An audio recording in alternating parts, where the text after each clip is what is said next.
What were Jesus' last words? Go out into the whole world and make disciples. This Catholic podcast is all about helping you say yes to the final and greatest invitation of Jesus, the adventure you were made for. Together, let's explore what business, education, organizational leadership, popes, saints, and scriptures say about fulfilling the Great Commission. Welcome, everyone, to this episode of Being and Making Disciples. We are very, very excited to have joining us today Jason and Rachel Bulman. Jason and Rachel, thank you so much for being here. Thank you guys for having us. It's our pleasure. The pleasure is all ours. It's a gift to have you here. So, Jason and Rachel are, I think, what you would call a Catholic power couple, if you don't mind me saying so. They have a lot to offer. They bring a lot to the Lord, and they offer the Lord a lot. So, in addition to the way they model holiness in marriage and holiness in parenting, raising children to love and serve the Lord.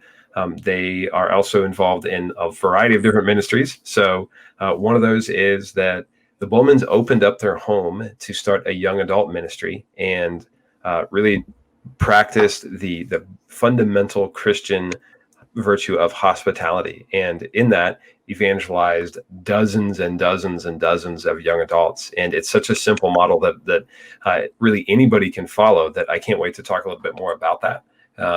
And then in addition to that, they are in formation for Jason to become a deacon, God willing, if that's what he wants, if that's what the Lord wants for your family. And then on top of that, Rachel is a public speaker, an author, and an amazing musician. So Rachel writes for Word on Fire and also has an upcoming book with our Sunday Visitor on the theology of motherhood. So I could probably go on and on with all of the great things you guys do for the Lord. But again, thank you so much for being here. Thank you. Thank you. Our pleasure.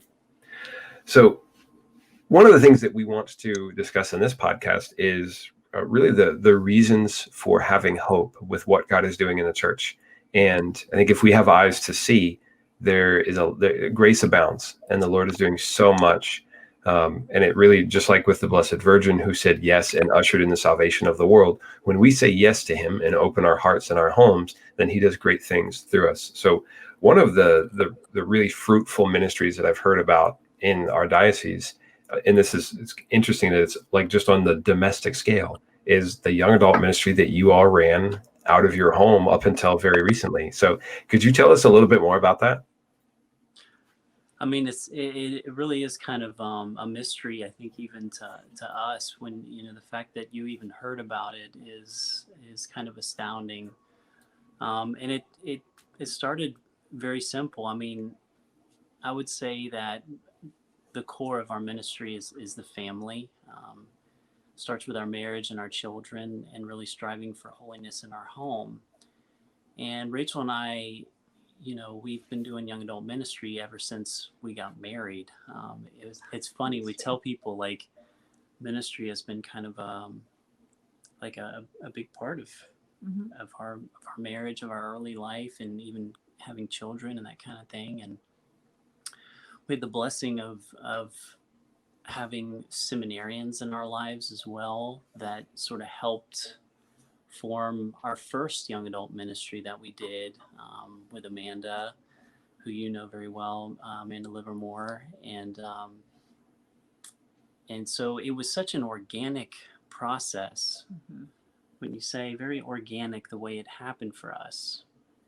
And but after that, everybody kind of had kids, so then you have kids, and the whole dynamic kind of changed. And when we took maybe, I don't know, it might have been a little over a year, because it was based at the parish. And so when we had our first child, we were going back. And when we came back, we noticed that there was this weird separation in the room. You had young adults that didn't have any children, and then you had young adults that had children. And you could see that what they were trying to get across everyone wasn't chewing on it the same. Yeah, You had some girls in the room that were totally distracted because there were babies there, and the moms are like, this is not a big deal. This is like our lives. So it doesn't bother us. So I came home after faith formation that night, and I told Jay, I said, I know this is going to be really weird, and maybe it won't be anything, but what do you think about us just asking some people if they wanted to come over? I said, because I think they really want to talk about very deep theology and deep philosophy, but they don't have the time to do that at the parish because it's very structured on time because of childcare and the other things that were going on campus at the time. And he said, okay. So I think we sent out a couple of text messages to some people and maybe like a Facebook message to a handful of people. And that first night, I think 15 people showed up at our house. Wow. Yeah. It took us by surprise. It did. And sure. we probably didn't know half of them. It was probably the first time we'd ever met them when they came to our house. And I think did we have 2 kids yet, or did we just have 1? I think we had 2. Yeah. So the kids were in bed. It was probably about, we did. About 8:30, 9 o'clock around this time. Wow. Which, for young adults, they're like, this is the time when we really want to talk about things. Wait a second. Hang on. So you have a ton of free time right now in life because you have 2 kids. So it's like you have nothing going on. Right. And weren't you pregnant? I'm pretty sure I was pregnant. I've been pregnant for a good percentage of our marriage. So But you know what I think you'll appreciate? What Rachel saw and what we both saw in the ministry that was going on at the parish.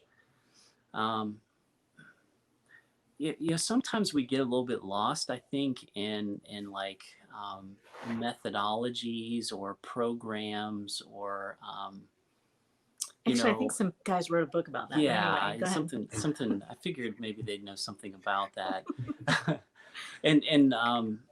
and fortunately, I mean, I think the Lord always is working in our lives, of course, and in the experience that we had with our first ministry helped us to see that, and I know it's almost become like commonplace to say, but abiding with people, like really accompanying people in their journey, spending time with individuals and treating them as persons, and being confident in your own encounter and interior life with the Lord enough to want to enter into someone else's life and know that the Lord loves them equally, wants to enter their life, wants to show them who he is, who they are. And sometimes it can get lost, when you try to do programs, not, this is not a rant or a belittling of that, but I think sometimes we miss the mark a little bit. And so we saw this kind of unfolding, I think, before us. Rachel, especially, she tends to be the one in our marriage that the Lord inspires her with ideas, and I'm like, yeah, that sounds good. And then it comes, and then it goes well. So pretty much I trust the Lord to work on her heart. She initiates things, and then so she's like, should we have some people over? And at first I was like, I mean, are we gonna get in trouble for doing this? Like, are we like great, the Bulmans are like stealing all the people away. But it worked out really well because it was a particular group of young adults. Because, we've over the years, we've kind of realized, like, you have young adults who are like there's college, some different stages, and then you have marriage. And then, when you have kids, the dynamic is quite different. And people's particular needs, I think, at those different stages are different. And certain obstacles and that kind of thing. So what it ended up being was more like young adults that are like college age and just starting out in their careers. It's basically the group that everyone's wondering, where are they in the church? That's was showing up at your doorstep. Exactly. They were totally showing up at our doorstep. That's where they were. That's where they all were. They're at the Bulmans. And it's gone from, we'd had nights when just 4 or 5 people showed up, and we would still just hang out and talk about whatever was a pertinent philosophical or theological topic. And then we had a night when 35 kids showed up and really packed out the room. They were making remodeling plans to like expand our walls. But it really was exactly how I would say the church started. everybody just got around and wanted to meet the same person and talk about the same person. And there was food and laughter and just a time to be with friends and grow in love and grow in really a familial atmosphere. So it sounds really complicated. Right. Yeah. And I really want to encourage people to do this because you don't have to have an advanced degree in theology to do this. What you need is a big heart open to God and one another. And it's really fun to me, just the thinking about the word abide. You abided with people, and the word abide and abode, like our home, it's the same idea, like noun versus verb. And you allowed your home to become a home for others, and in doing so, introduce them to the love of the Lord. And I think that the light shines brightest in the darkness. So I think that these little acts of faith in sharing love with people are so against the culture that they shine very brightly. So people are immediately confused. Why are these people having this in their home? They have kids, and there's no apparent agenda other than to just love me and share their joy that they've found in Christ and in the Catholic Church, and not just scratch the surface either, but be willing to talk about big topics, deep things. I mean, the first night, about 5 minutes before everybody got there, they're like, okay, what do you want to talk about? And it was Rachel and I and Father Blake. Now he was a seminarian then, Father Blake Britton. And I was like, I think we ought to talk about the nature of freedom. I'm like, okay, so we'll talk about freedom, And then we just asked them why they were there. And you could have felt it was like palpable, the Holy Spirit in the room, because everyone, it was almost like everybody just laid their scales at the door and said, this is why I wanted to be here. And there probably wasn't a person in that room that night that didn't cry. Yeah. Wow. Yeah. And so it was just incredible. And there's so many different stories. We've actually talked about getting everyone to kind of write down their story of how they found the school.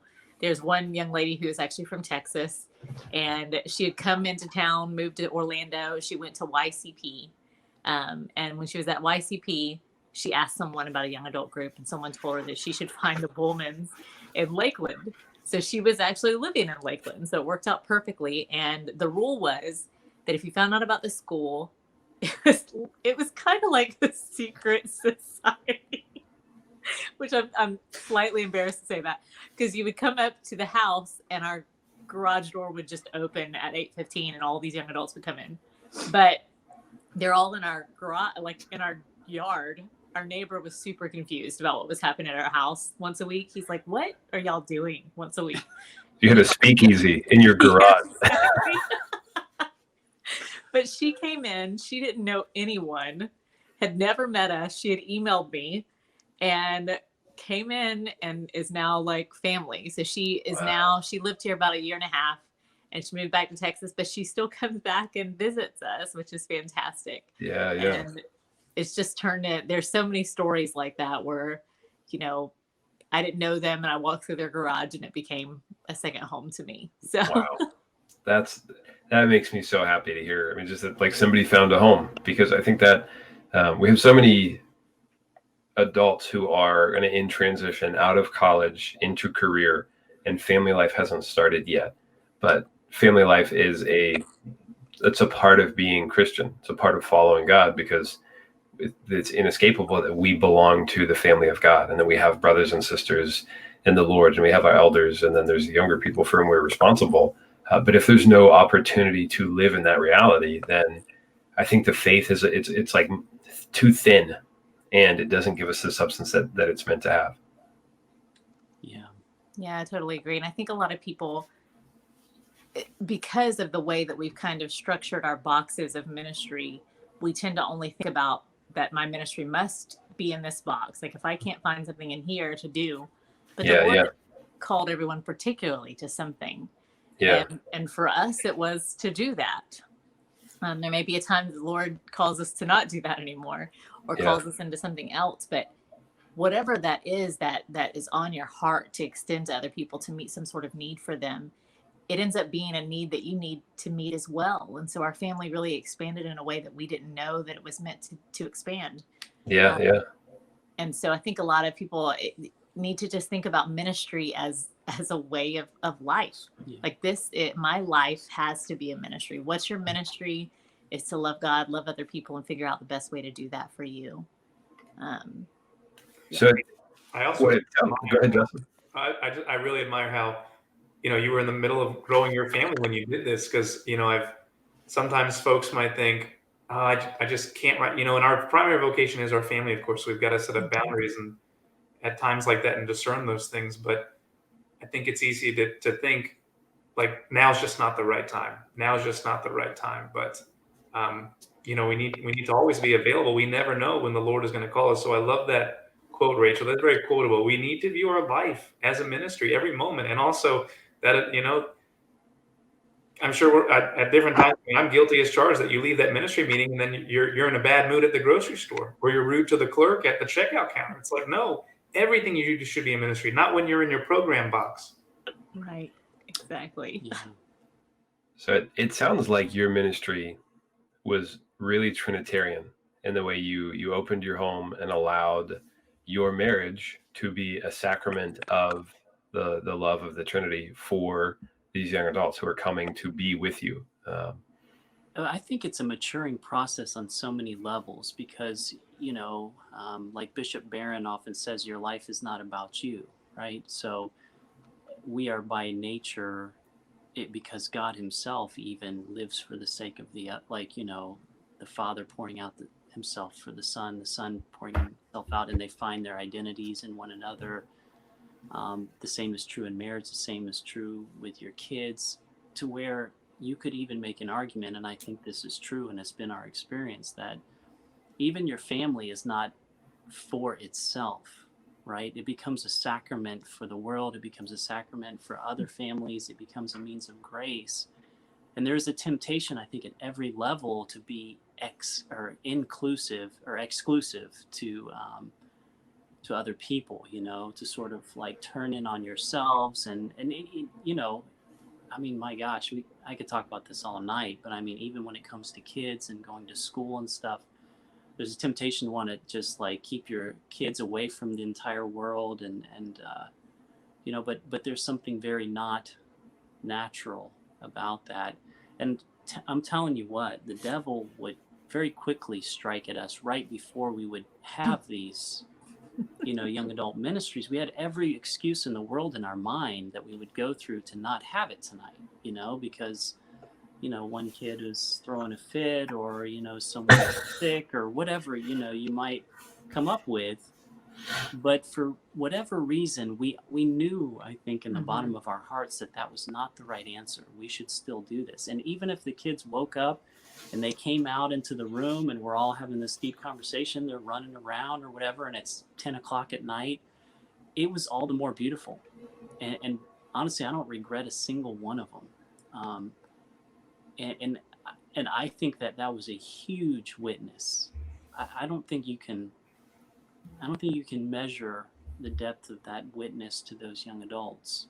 And I want to give one little testimony to that effect, because one night we talked about the nature of love with them. And again, this is like on a theological level, so we're talking about how God loves, how we love, and things like that. And I think that night we happened to have a relic of the cross.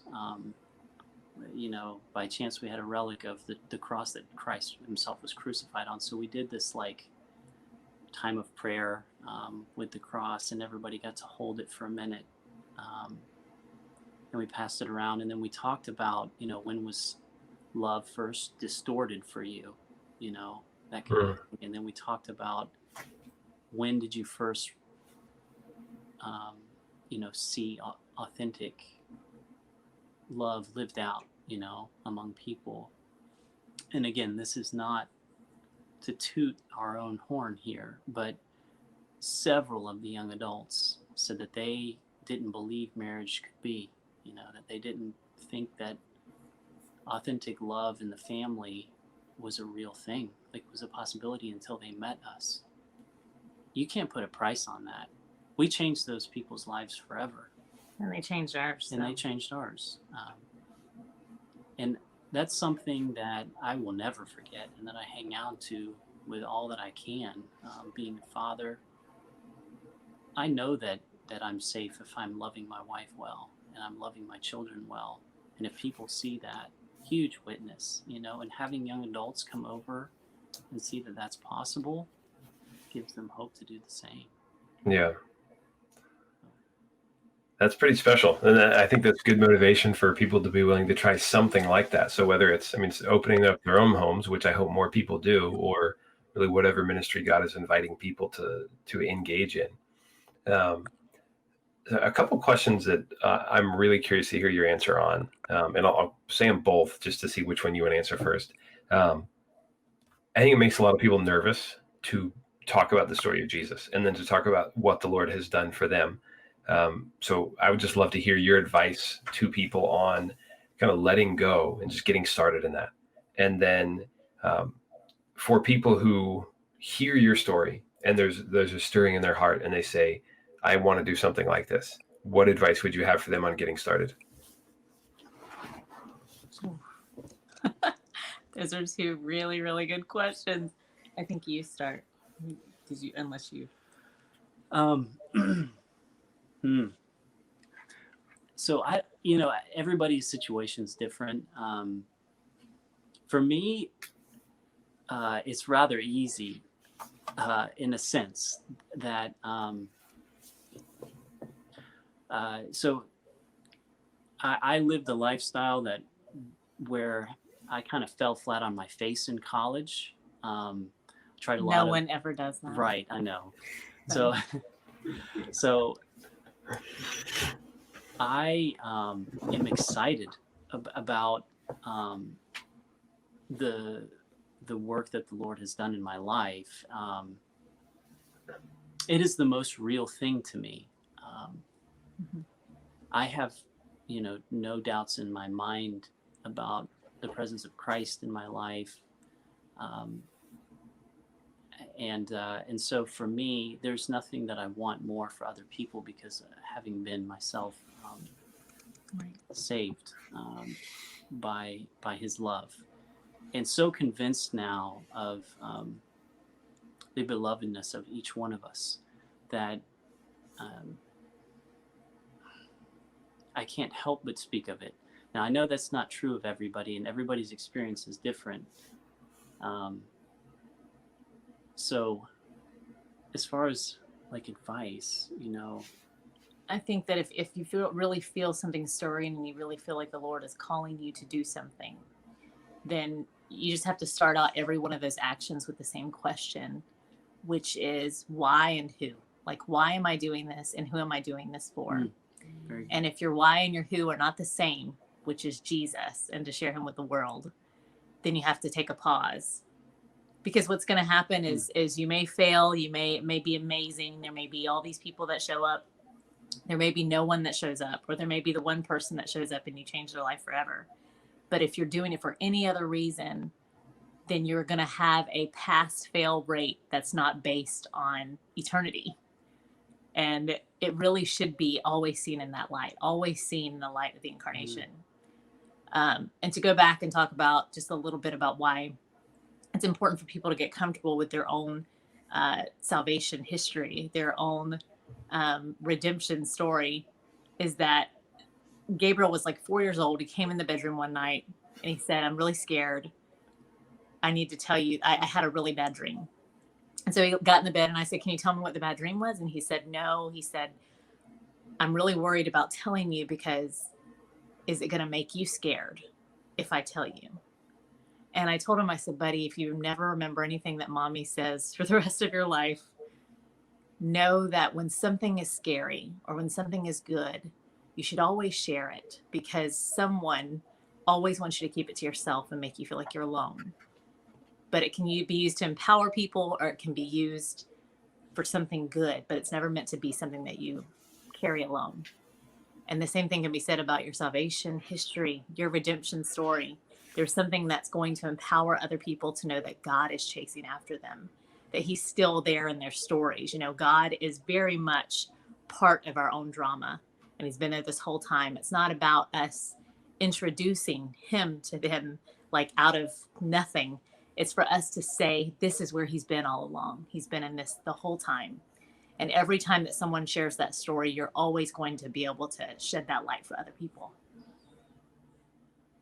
I love that. So it sounded like, Jason, what you shared was a conviction of God's love for you, and being very firm in that, and that what you share or what you want to share is something great that happened to you. So it's one beggar telling another beggar where to find bread. And then Rachel, to summarize yours, it was like he has entered your story to redeem you, and he wants you to share that with others so that they would know he'll do the same for them. It's beautiful. Perfect. Well, thanks for sharing, because I think those are two things we can take to the bank. So Rachel, I also wanted you to talk a little bit about your work with Word on Fire. So you write for Word on Fire and do some other cool stuff for them. So what can you share with us, as well as what's going on with your book? You know, it's actually one of the questions that I frequently get asked is, how can I start writing with Word on Fire? I get messages like that all the time. And honest to God, it amazes me every time that I get to do that. So I had become really good friends with a couple of the people that work with Word on Fire. And just on a whim, because we both watched the same shows, I hadn't written in a long time, and I shot one over to him, and I just said, hey, I thought you and your kids might enjoy this. And he said, oh, can I put this on the Word on Fire blog? And I looked at Jason whenever he texted me back, and I said, what? He can't be serious. And Jason goes, say yes, obviously say yes. And so I said yes. And then that kind of opened up the door for me to join this beautiful family that's not just made of the people that you see, the people that you see in their videos and doing interviews, but all of their marketing, all of the people on the back end reaching out to parishes that work for Word on Fire, and a lot of people that don't really like being in any kind of limelight, but are really making this apostolate something beautiful and something that's really changing the world. And so we have a couple of things that I got to help with this past year. They're working on, I'm sure everybody's familiar with a lot of their videos, like the Catholicism series, of course, that Bishop Barron put out, the Sacrament series that he also recently started this year, and then the Pivotal Players. But then next year, they're going to start doing some stuff on social justice. There's also putting out a series of videos that's going to be geared towards like Catholicism 101 type questions. And they're really beautiful. They take a good 15, 20 minutes to watch and hit some really heavy and beautiful and really in-depth theological points that we need for youth, for RCIA, for those that are really wanting to know about the church. And so they do some quality work, and the Holy Spirit's all over it. So I hope that people are excited about that. And then the book is just another amazing thing. I think that I frequently look at Jason and go, I get to live this stuff. Huh? We get to do this. And the book is actually going to be on the theology and philosophy of being a wife, because there's not a lot of books on that, on just what it means to be a wife, how you find self-gift in matrimony. Really taking a lot of theology of the body, a lot of thoughts from Edith Stein and from Adrienne von Spire, for those that know of her, and kind of bringing them together in light of what it means to really kind of live out this sacramental life in spousality, if that makes sense. Yeah, absolutely. So it sounds like, sorry, go ahead. He's my editor. So there's nothing that reaches the world that doesn't go through his heart and his eyes and his mind first. It's a good way to go. So not that it was spousal, but if you point that way, where let me get the camera thing. He was my editor. So I guess and vice versa. And then Well, I'm really enjoying this interview because it's like a peek into Dan's mind, really. Because I come from the world of business. I have an MBA, and I tend to naturally think very programmatic. Strategy. And it's funny because our last one was with a guy that I think thinks a lot like me, Matt. And Matt and I are going over on strategy and like mission and pillars and all that's well and good, and that's kind of like, maybe this isn't the best analogy. That's almost like the head side of ministry, but you cannot forget the heart side of ministry, which is what we're really talking a lot about in this interview, which is the charge to go make disciples doesn't involve a program or a planned outline. At the heart of it needs to be, the hands reaching out, face-to-face interaction. As we make time for programs as church people. Do we make time for people, like you said? So it's been a reminder to me of that charge to make time for people and go back to grassroots. Because even if, like you said earlier, Dan, even if you don't know theology, right? Even if you feel like you're not an expert in philosophy, everyone can share their story of what God has done in their life, and they don't have to have a dramatic conversion. It could have been little things along the way, but whenever people share their story, we see a different glimmer of God's light. And I think people always love a story. People always love hearing about a person's journey. So thank you for that reminder to not get lost in the programs, but fill them with love if you're doing them. So good. We need our Justins and our Dans. We all have a role to play, right? And Benjamin talked about that. We just have to be our dot on the painting, right? And be really good at being that dot, and then it all works out. Right. So true. Yeah. I think one of the takeaways from this episode for me is remembering that my life is not for me. That I don't exist for my own sake, and my family is not just for our family's sake. Last one, we had a really good one, and it was something along the lines of your shortcomings and your stumbles. Those are a part of your story too. And then for this one, remembering that I do not exist for myself, and that the Lord has a purpose for me. Well, as we draw to a close here, Rachel and Jason, I wanted to ask just if there's anything the Lord's putting on your heart to share with our listeners, whether that has to do with evangelization, being open to what He's calling us to, anything. This whole time, I've just been thinking about the fact that we have a vocation first and foremost to holiness, and that holiness has to be the thing from which everything else flows. So when people look at the words that I've written, or go hear me speak somewhere, or watch Jason care for a patient, or hopefully one day see him receive holy orders, they have to know that all of that flows from a place of that first vocation. And then also our vocation as husband and wife, and our vocation as parents. So there's this right way of being son and daughter first, being spouse to one another, and then being parents to our children. And it's this constant cyclical nature. And anytime that I forget to first be a child, then I'm not a good wife, and I don't do a good job of being a good mom.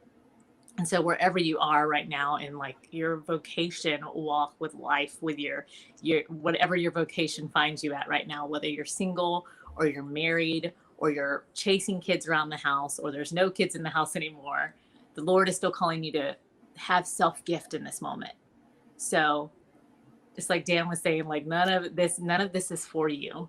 This is always for someone else. And so you have to continue to go back to those parts of your genealogy as man. Am I a child? Am I being a good spouse? Am I being a good parent? And it always flows in that order. That's a great way to close.